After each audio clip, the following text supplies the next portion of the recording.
عامل ايه يا اسطى؟ بص يا سيدي، انا النهارده جاي اتكلم عن فيلم انا بصنفه يعني يعتبر بالنسبه لنا احسن فيلم من 2018 من ساعه تراب الماس. احسن فيلم مصري وهو فيلم البحث عن منفذ لخروج السيد رامبو. الفيلم ده انا بشوفه فيلم جميل جدا. بالفعل انا اتفرجت عليه امبارح، لسه شايفه امبارح. الفيلم ده انا مأجل فرجه عليه من ساعه ما نزل، ما شفتوش، بس لما شفته امبارح بصراحه يعني الموضوع مبهر بصريا كقصه وكواقعيه. يعني بص، انا عندي مشكله مع افلام كتير، فكره ان انت تعمل النهايه اللي انت حاببها كمتفرج او النهايه السعيده. لا، هو الفيلم ادالك نهايه منطقيه. فكك بقى انت عايز ايه، المؤلف عايز ايه، ايا كان، فكك من كل ده. بقى الفيلم واقعي، انت بتتفرج على قصه سهل تسمعها ان هي اتحكت، فاهم؟ هو ده حلاوه الفيلم بالنسبه لي. الفيلم باختصار لو هنتكلم عنه بدون حرق، هو عنوانه هو حرق الفيلم اصلا، بسيط جدا: البحث عن منفذ لخروج السيد رامبو. الفيلم بيدور حوالين بطل عصام عمر والكلب. بطل برضو على فكره تمثيله حلو بجد، يعني الموضوع ده مش هزار، هو بالفعل الكلب بيمثل حلو. انا مش عارف ازاي بصراحه، بس يعني عاش الناس اللي دربوه. يعني هو حدث معين حصل خلى ان ضروري عصام عمر يدور على منفذ لخروج الكلب اللي اسمه رامبو ده. ايه هو الحدث؟ انت هتشوف في الفيلم، مش هحرق. وهو يعني من الاخر فيلم حزين بمنتهى البساطه. اكيد واضح من الاغاني، من الفيديوهات اللي على تيك توك والحاجات المونتاج اللي بتتعمل، الحاجات اللي زي كده، واضح من الوان الفيلم، واضح من الحاجات اللي انت شفتها عن الفيلم. واحد والكلب بتاعه اللي هو بيحبه جدا، وهو بقى مضطر ان هو يتخلى عن الكلب ده.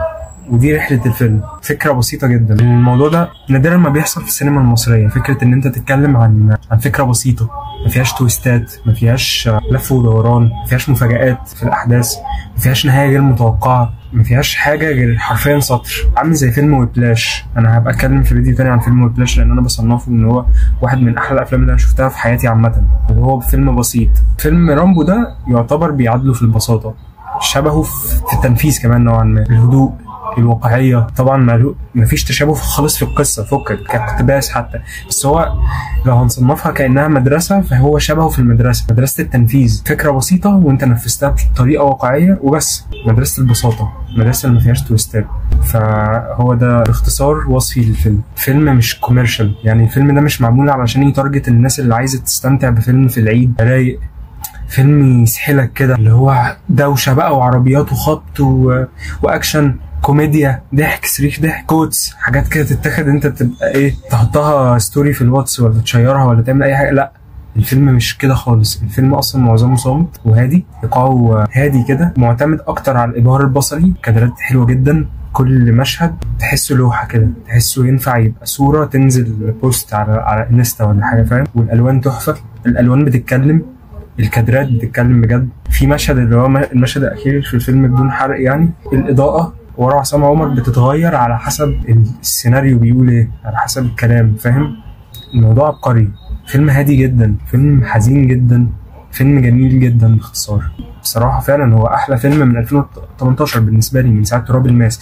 بعدها مفيش فيلم انا شايفه فيلم تقيل هيخلد، اللي هو هتيجي بعد مثلا 20 سنه تقول انا عايز اشوف الفيلم ده، او عايز اوريه لعيالي مثلا، او كده، او ان هو ماستر بيس مثلا او حاجه. لا، من ساعتها تقريبا من تراب الماس انا ما شفتش فيلم كده، فاهم؟ بصراحه ده رايي الشخصي بمنتهى الحياديه.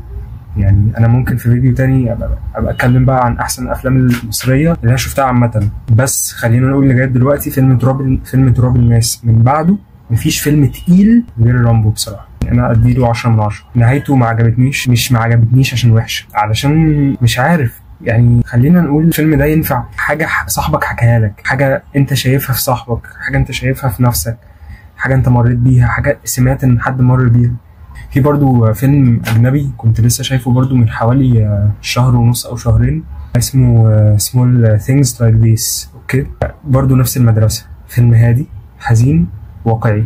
انا بحب الافلام دي، وطبعا كله عظمه في التصوير والالوان والاخراج ستايل الاضاءه، هو ده بقى اللي بيدي الفيلم قيمته. والتمثيل طبعا كده كده، عصام عمر ادى اداء تحفه. الراجل بتاع شارموفرز ده انا مش عارف اسمه، بيمثل تمثيل فيلن رخم، فيلن تكرهه، وفيلن واقعي برضه في نفس الوقت. الست اللي طالعه عصام عمر برضه والله ما انا مش عارف، انا حاسس ان انا بجح قوي وانا بعمل ريفيو عن فيلم وانا اساسا ما اعرفش اسامي الممثلين. مش مهم عدها، ممكن هبقى احط صورهم في المونتاج يعني واساميهم وكده. الست تمثيلها حلو يعني فعلا، شبه الامهات كلها. راكين، مش فاكر اسمها راكين ايه بصراحه، الممثله دي برضو اللي كانت طالعه في سفاح الجيزه، كانت طالعه في ريفو برضو وبتاع.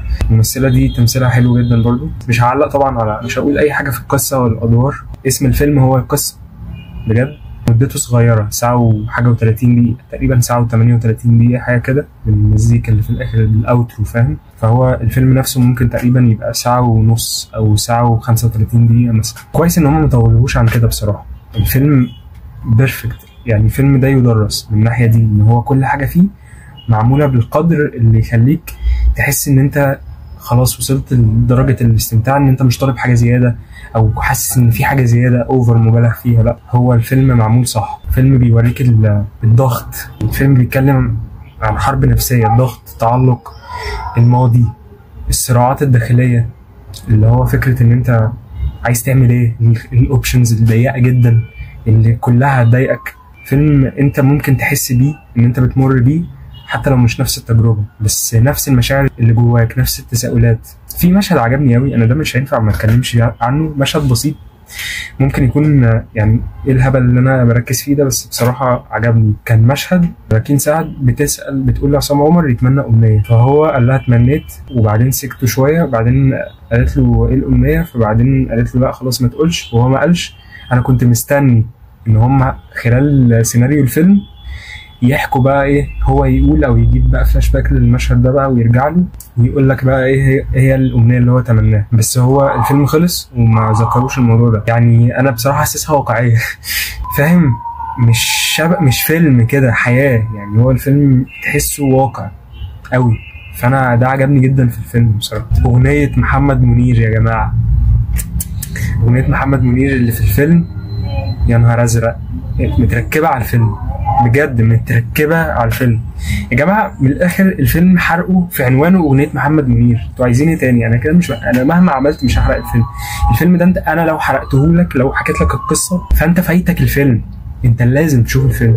فكك بقى من ده، مش الفيلم، مش نوع الفيلم اللي متعته في احداثه واوعى تحرق، لا ما تقولش، لا ده مش ده الفيلم، ده مش كده.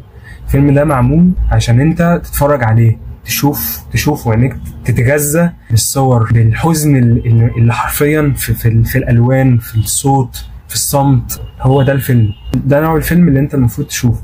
من الاخر تجربه جميله جدا يعني، ارشحها ان انت تتفرج عليها. من حين لاخر هتكلم عن الافلام اللي انا بحبها عامه، حتى لو فيلم قديم، حتى لو فيلم عدى عليه مده طويله جدا. هعمل فيديوهات عن ممثلين بحبهم. انا زي ما قلت اصلا هي الشانل دي معموله عشان اتكلم عن الحاجات اللي انا بحبها عامه فاهم. فانا اي حاجه هتيجي على هوايه هعمل عنها فيديو واتكلم عنها عامه، وبس كده يعني فاهم. خلاص انا خلصت كلامي يعني.